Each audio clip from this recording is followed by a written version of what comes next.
2. Səni gül kimi qızın saqqızına uğurlamısan. Mane olub ki. Ne güzel göçek kızı, saqqızını uğramışsan. Mane olub ki.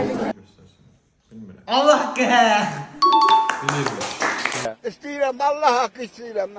Azərbaycan millətdən elədi olanaq. Bu ilk dəfə. Bu ilk dəfə görürük. Həqiqətən ilk dəfə. Baxın onu işlər qaldırdı.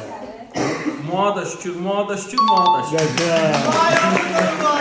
Bayramımızla mübarek olsun, def kimidir. Mağda şükür, mağda şükür, mağda şükür. Deyir rəhmətli yoldaşımın canına and olsun. Deyir mən hər an çox sevirəm. Qolur haqqı. Yox, qolodur.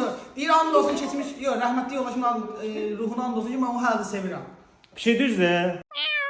Yox, sağ. Valla düzdür.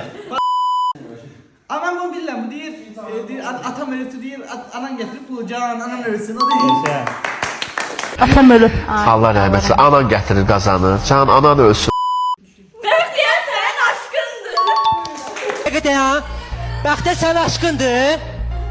Sənin aşkındır Bəxtiyar, sorma cavab ver. Sen kiminle dans ettiğinin farkında değilsin. Mən sənə sevirəm. Durmamsan Sen qabağımda. kiminle dans ettiğinin farkında değilsen, ben sana subut edeceğim kanunla.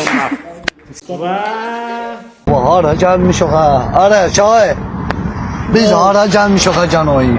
A few moments later. Canım, sağ ol.